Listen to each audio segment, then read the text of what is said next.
Friends, welcome to IICS platform. आज है 19th of June और 19th ऑफ जून का करेंगे हम करंट अफेयर। तो चलिए लेक्चर स्टार्ट करते हैं। फर्स्ट न्यूज है एंजल टैक्स। क्या होता है एंजल टैक्स और अभी इंडिया में इसके ऊपर डिस्कस क्यों किया जा रहा है, दैट्स अ बिग क्वेश्चन। इसको समझने से पहले आपको समझना पड़ेगा कि एंजल इन्वेस्टर क्या होते हैं। क्या होते हैं एंजल इन्वेस्टर? क्या होते हैं समझ रहे हो? एंजल इन्वेस्टर, देखो ये वो इन्वेस्टर हैं, बड़े बड़े इन्वेस्टर जो कि स्टार्टअप और अनलिस्टेड कंपनी में इन्वेस्ट करते हैं। अनलिस्टेड कंपनी में इन्वेस्ट करते हैं। अब ये एंजल इन्वेस्टर जितने भी होते हैं ये लंबी रेस के घोड़े हैं। इनको क्या है कि इनको बड़ा प्रॉफिट चाहिए, बड़ा प्रॉफिट चाहिए। पहले ये क्या करते हैं, किसी भी स्टार्टअप है या किसी भी कंपनी में, जैसे कोई भी नई कंपनी आई या स्टार्टअप आया और इनसे बोला गया कि आप इस कंपनी में कैपिटल दीजिए, इन्वेस्ट करिए, तो ये बड़े बड़े इन्वेस्टर होते हैं और ये कंपनी में इन्वेस्ट करते हैं। इनका लालच ये होता है कि ठीक है आप करिए करिए, कुछ टाइम तक करिए, फिर आफ्टर जब स्टार्टअप सक्सेस हो जाता है, जब स्टार्टअप सक्सेस हो जाता है तो ये एक्सचेंज करते हैं फॉर एक्सचेंज। कैपिटल देने की जगह एक्सचेंज करेंगे, या तो अपना डेब्ट कन्वर्ट कर देंगे, किसमें? इक्विटी में, इक्विटी में कन्वर्ट, या फिर बन जाएंगे owner of company, owner of company. समझे आप कि नहीं समझे? एंजल इन्वेस्टर कौन होते हैं? तो आपके मन में डाउट आ रहा होगा कि यार सर जी, जब ये लोग बाग इतना विश्वास करते हैं तो ये बड़ी बड़ी कंपनी के शेयर क्यों नहीं खरीद लेते? बड़ी बड़ी कंपनियों के शेयर या इक्विटी क्यों नहीं खरीद लेते जब इन लोगों को प्रॉफिट ही चाहिए? देखिए मेरे दोस्तों, क्या होता है, ये जो शेयर होता है ना, ये लॉन्ग टर्म तक के लिए नहीं कह सकते, इसमें ज्यादा प्रॉफिट नहीं मिलता। इसमें क्या होता है कि मैंने क्या बोला, एंजल इन्वेस्टर लंबी रेस के घोड़े हैं। व्हाट आई मीन्स, इन पे पैसा इतना है कि ये इन्वेस्ट करने के बाद भूल जाते, एक तरीके से समझ लिए भूल गए, और जब कंपनी ने सक्सेस कर ली तो ये उसके कंपनी के शेयर इक्विटी खरीद लेंगे या फिर ओनरशिप बन जाएंगे या डेब्ट में कन्वर्ट कर देंगे। तो ये लंबी रेस के घोड़े हैं। और आप जानते हो कि जितने भी शेयर होते हैं बड़ी बड़ी कंपनियों के, ये लॉन्ग टर्म तक के लिए नहीं है, ये क्या शॉर्ट टर्म तक के लिए। तो क्या है एंजल इन्वेस्टर? वो इन्वेस्टर जो कि लंबी रेस का घोड़ा बनना चाहते हैं। What we can say that's a लंबी रेस तक किसी भी स्टार्टअप, किसी भी कंपनी में इन्वेस्ट करना चाहते हैं, that is called a angel investor. पर इसमें एक ड्रॉबैक भी है, बताऊंगा। मतलब मैंने इतनी स्टडी करी है तो मुझे पता चला है कि जो एंजल इन्वेस्टर होते हैं ना, जो रिलेटिव ही होते हैं, रिलेटिव ही होते हैं। जो भी कंपनियां स्टार्टअप जिसने खोली है उनके रिलेटिव ही होते हैं और ये इन्वेस्ट करते हैं विश्वास करके। ये एक पॉइंट है, पर ये ऑफिशियल नहीं है, इट इज अनऑफिशियली बता रहा हूं कि ये रिलेटिव ही होते हैं एक तरीके से। उनके कोई दोस्त या फ्रेंड होंगे एंजल जो कि इन्वेस्ट करते हैं। एंजल का माने जानते हो ना, फरिश्ते। एंजल माने फरिश्ते जो होते हैं, तो ये फरिश्ते की तरह आते हैं और फंड देते हैं स्टार्टअप और कंपनी को। और ये रिलेटिव में तो छोड़ दीजिए आप, मैंने जैसा बताया उसको याद रखिए कि जो किसी भी कंपनी, नई कंपनी या स्टार्टअप में इन्वेस्ट करते हैं उसको कैपिटल देते हैं फॉर लॉन्ग टर्म तक के लिए, और उसके बदले उस कंपनी से जब सक्सेस हो जाती है तो इक्विटी या फिर डेब्ट में कन्वर्ट कर देंगे अपने फंड को, या फिर ओनर बन जाएंगे उस कंपनी के, ओनरशिप ले लेंगे, या फिर बोर्ड ऑफ मेंबर की मीटिंग में बैठना स्टार्ट कर देंगे टू टेक द डिसीजन। समझ रहे हो? इनका मोटिव यही होता है। अब देखो, अब न्यूज में एंजल टैक्स है। अब देखो एंजल टैक्स अपन समझिए। सबसे पहले एंजल टैक्स आया कब था इंडिया में? एंजल टैक्स 2012 में इसको इंट्रोड्यूस किया था।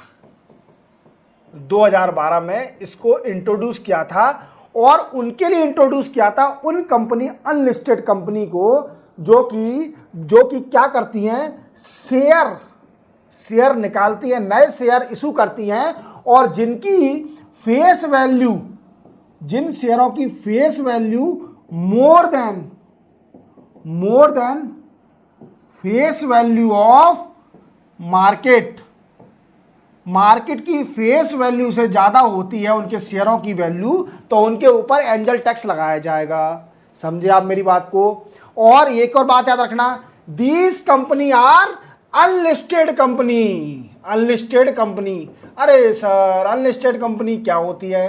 Unlisted company are those company which are not listed in BSE और NSE, मतलब किसी भी शेयर इशू करने के लिए लिस्टेड नहीं है, सेबी ने लिस्टेड नहीं करा है, सेबी में ऑथराइज नहीं है, तो अनलिस्टेड कंपनी वो कहलाती है। अब देखो, अब एंजल टैक्स इंडिया में कौन से कानून में है, तो देखो 56 clause 7B of income tax act, income tax act, समझ गए? ये इसको याद रखना, एंजल टैक्स इसके अंदर डिफाइन करा गया है। अब ये न्यूज में क्यों चल रहा है, देखो आपको दो चीज समझ में आ गई कि एंजल इन्वेस्टर होते क्या है और एंजल टैक्स क्या है और किसके ऊपर एंजल टैक्स लगाया जाता है। ऐसी कंपनियां, अनलिस्टेड कंपनी जो शेयर इशू करती हैं और उनके शेयर की फेस वैल्यू ज्यादा होती है as compare to the face value of the market share, उनके ऊपर एंजल टैक्स लगता है। और एंजल इन्वेस्टर भी आपको क्लियर हो गया होगा। अब चलते हैं क्या कह रहे हैं, देखो मैंने आपको एक पर्सन का नाम बताया था, संजीव पुरी। संजीव पुरी कौन है, देखो संजीव पुरी साहब मैंने बताया था कि प्रेसिडेंट बन गए हैं किसके, प्रेसिडेंट ऑफ CCI, ठीक है, CCI के। अब क्या है, तो देखो ये इन्होंने रिकमेंड किया है कि एंजल टैक्स को खत्म कर देना चाहिए। क्या कर देना चाहिए, एंजल टैक्स को खत्म कर देना चाहिए, क्योंकि इंडिया ने 2023 फाइनेंस बिल में एंजल टैक्स को मेंशन किया था। 2023 में फाइनेंस बिल को मेंशन किया था एंजल टैक्स को। तो संजीव पुरी जी ने बोला है कि इंडिया की ग्रोथ अच्छी होगी अगर वो क्या करें कि एंजल टैक्स को रिमूव कर दें from the income tax act, angel tax को खत्म कर दें तो इंडिया की अच्छी ग्रोथ हो सकती है। बट इंडिया करेगा तो नहीं, क्योंकि अब देखो, अब अपन थोड़ा दिमाग लाओ यूपीएससी वाला कि एंजल टैक्स है क्या। अब देखो एंजल टैक्स क्या है, अपने इंडिया में पहले जब लगाया था तो अनलिस्टेड कंपनी जो कि फंड ले रही हैं किससे, from domicile person, means domicile person या नेशनल पर्सन, इंडियन पर्सन से उनके ऊपर एंजल टैक्स लगता था। देन आफ्टर इसको एक्सटेंड कर दिया फॉर फॉरेनर ऑल्सो, समझ रहे हो। पहले एंजल टैक्स उनके ऊपर लगता था जो कि फंड इंडियन के लोगों से लेते थे, जो कि अपने भारत के देशवासी जो फंड देते थे उसके ऊपर टैक्स लगता था अगर शेयर वैल्यू उसकी मोर देन है देन मार्केट फेस वैल्यू और मार्केट वैल्यू, ठीक है, तो उसके ऊपर एंजल। देन आफ्टर इसको एक्सटेंड कर दिया फॉरेनर इन्वेस्टर के लिए, वो भी एंजल इन्वेस्टर होंगे तो एक्सटेंड कर दिया। अब कहानी क्या है, देखो मेरी बात, मैंने आपको क्या बताया, संजीव पुरी जी ने बोला है कि इसको खत्म कर दीजिए। इसको खत्म करने से क्या होगा कि इंडिया की ग्रोथ हो जाएगी। आपको पूरा क्लियर समझ में आ गया कि एंजल इन्वेस्टर क्या होते हैं, एंजल टैक्स क्या होता है और संजीव पुरी जी और उन्होंने क्या बोला है और एंजल टैक्स को खत्म क्यों करना चाहिए, तो आपको पूरी तरह से क्लियर हो गया होगा। इसी बात के साथ अपन आगे चलते हैं नई न्यूज के साथ। नेक्स्ट न्यूज अपनी थाईलैंड के ऊपर। देखो थाईलैंड में क्या हो गया है कि लीगलाइज कर दिया है, किसको, लीगलाइज सेम सेक्स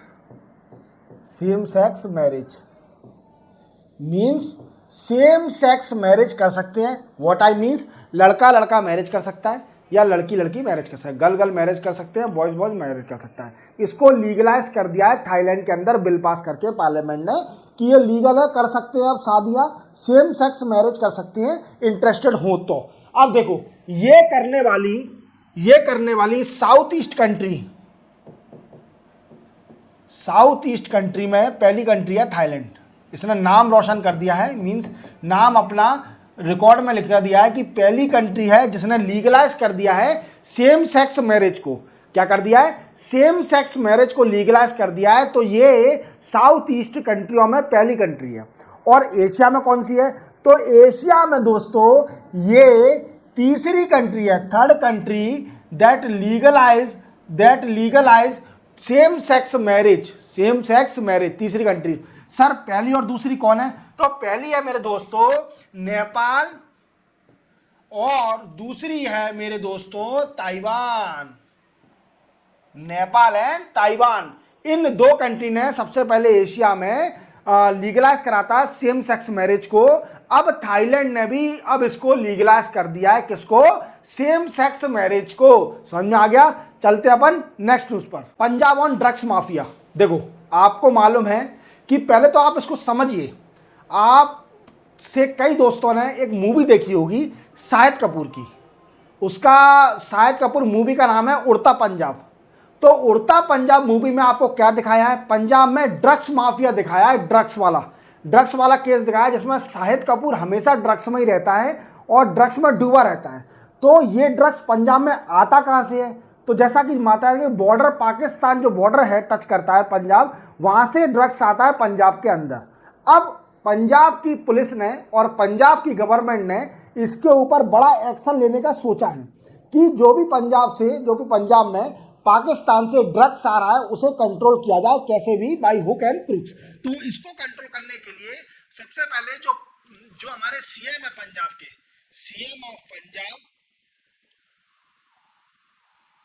उन्होंने बोला है कि मुझे पता चला है, मींस सीएम साहब ने बोला है कि इनको पता चला है कि कुछ पुलिस का इन्वॉल्वमेंट है विद ड्रग्स माफिया। क्या है? पुलिस का इन्वॉल्वमेंट है, पुलिस विथ ड्रग्स माफिया, ये पैसे लेते हैं और पंजाब में एक्सेस देते हैं ड्रग्स को आने के लिए। पंजाब में आपने देखा होगा बहुत सारा ड्रग्स का चलता है, कोकीन मोकीन ये सब लोग लेते हैं पंजाब के, मतलब अधिकतर लोग ले रहे हैं, क्योंकि पंजाब से आ रहा है ड्रग्स, वो पाकिस्तान से और पंजाब में आता है। ठीक है, और बहुत बड़ी बुरी कंडीशन है। तो इसके लिए सीएम बड़ा एक्शन लेने वाले हैं और कम से कम वो 10,000 पुलिस ऑफिसरों का ट्रांसफर करने वाले हैं, और इसी के साथ बताना चाहूंगा कि अगर इन्वेस्टिगेशन में यह पता चला कि किसी पुलिस वाले का इन्वॉल्वमेंट है विथ ड्रग्स माफिया, देन उसको सस्पेंड कर दिया जाएगा, और उसकी जो प्रॉपर्टी है उसको कब्जे में ले लिया जाएगा, कॉन्फिस्केटेड कर दिया जाएगा, कब्जे में ले लिया जाएगा सरकार के। समझ में आ गया? अब देखिए, मैंने आपको बताया था आपको कि एक पंजाब ने एक ऑपरेशन स्टार्ट किया है, पंजाब पुलिस ने। कौन सा ऑपरेशन है ये न्यूज में मैं आपको एडिशनल बता रहा हूं। ड्रग्स माफिया के बाद एक ऑपरेशन स्टार्ट किया है, ऑपरेशन निश्चय, ऑपरेशन निश्चय। ये क्या ऑपरेशन है? ये ऑपरेशन है पंजाब पुलिस ने स्टार्ट किया है और इसका मेन मोटिव है to control on drugs mafia. अब पंजाब पुलिस कैसे कंट्रोल करेगी ड्रग्स माफिया पे? देखो, ये क्या करेगी, जो पंजाब की पुलिस है, पंजाब पुलिस मिलकर किसके साथ? बीएसएफ के साथ और विलेज डिफेंस कमेटी के साथ मिलकर जो ड्रग्स माफिया उनके ऊपर टूट पड़ेगी, उनको कैसे भी कंट्रोल करा जाएगा। क्योंकि आपको पता है जो border area with Pakistan, that is the main hub drugs coming into Punjab. समझ में आ रहे हो? पाकिस्तान से आता है बॉर्डर से ड्रग्स पंजाब के अंदर, और इसी बात को कंट्रोल करने के लिए सीएम साहब ने और पंजाब पुलिस ने भी एक ऑपरेशन चलाया निश्चय। तो ऑपरेशन निश्चय का नाम याद रखना। इसी के साथ चलते हैं अपन नेक्स्ट न्यूज पर। नेक्स्ट न्यूज है FSSAI। देखो, food safety standard authority of India ने एक पोर्टल लॉन्च किया है, पोर्टल लॉन्च करेगी। अभी इसका नाम पता नहीं है, अभी लॉन्च करेगी। अब लॉन्च किस लिए करेगी? तो इसका मेन मोटिव होगा दोस्तों कि जो जितने भी स्मॉल फूड प्रोवाइडर है, उनको इमीडिएटली और इंस्टेंटली लाइसेंस मिल पाएगा, इमीडिएटली लाइसेंस मिल पाएगा और उनको मिल जाएगा। अब इसमें वो कवर नहीं होंगे जो बड़ी बड़ी कंपनियां हैं फूड की, जैसे लेज है, कुरकुरे है, इनको लाइसेंस नहीं मिलेगा, जैसे कि पेप्सी है। ठीक है, बड़ी बड़ी कंपनियां हैं जो कि फूड प्रोसेसिंग कंपनियां हैं, कई सारी फूड प्रोसेसिंग बड़ी बड़ी कंपनियां हैं, उनको इस पोर्टल से नहीं मिलेगा लाइसेंस। और ये लाइसेंस सिर्फ only small vendor, food vendor या फिर small we can say that food producer, उनको लाइसेंस मिल जाएगा इजीली, इंस्टेंटली लाइसेंस मिलेगा। और ये लाइसेंस वैलिड होगा, वैलिड फॉर 1 ईयर, 1 साल के लिए वैलिड होगा। 1 साल फिर से आपको 1 साल बाद फिर से अप्लाई करना पड़ेगा। तो याद रखिए, आगे फ्यूचर में इस पोर्टल का नाम आएगा तो मैं आपको बताऊंगा, जो भी रिलेट करते हैं फूड से, वेंडर से, वो इसको जानिए, पोर्टल के थ्रू मिलने वाला है। चलते अपन नेक्स्ट न्यूज पर। नेक्स्ट न्यूज हमारी G7 के ऊपर। अब देखो, आपको मालूम है कि G7 की मीटिंग इटली में हो रही थी, अभी कंप्लीट हो चुकी है, और इसमें कई सारे इनवाइट करे गए थे, जो भी मेंबर नहीं थे उनको भी इनवाइट किया गया था। जैसे हमारे भारत के पीएम नमो को इनवाइट किया गया था, नमो को इनवाइट किया गया था, तो ये भी गए थे, कहां पर, इटली में गए थे, और डिस्कस करके आए किसके ऊपर, G7 में। हालांकि ये मेंबर नहीं है, सिर्फ ओनली 7 इंडस्ट्रियलाइज कंट्रीज की मेंबर है G7, और एक और कंट्री थी पहले, G8 था, रशिया थी, उसको भगा दिया इन लोगों ने, क्योंकि western country always against Russia, क्योंकि रशिया के आप जानते हो डिसीजन हमेशा अगेंस्ट वेस्टर्न कंट्री होते हैं।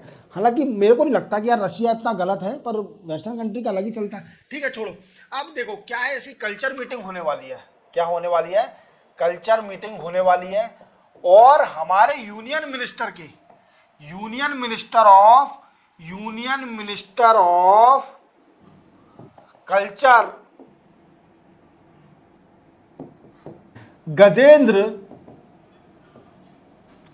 शेखावत इस मीटिंग में जाने वाले हैं, जो कि इटली में होने वाली है। कल्चर मीटिंग होने वाली है, पहली बार जा रहे हैं यूनियन मिनिस्टर ऑफ कल्चर। ठीक है, कल्चर मीटिंग होने वाली है इटली में, और ये मीटिंग में union minister of culture Gajendra Shekhawat ji जाएंगे। अब देखो, इसमें डिस्कस किया जाएगा, देखो ये देखा जाएगा effect of culture on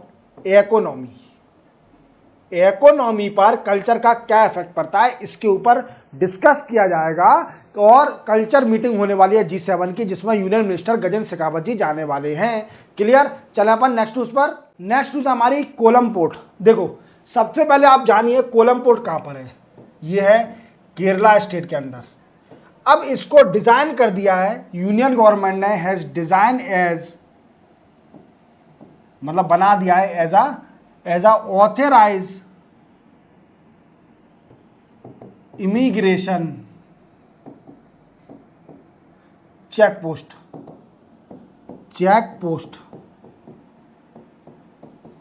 ICP, किसके लिए, for entry and exit of Indian और foreigner who have valid document.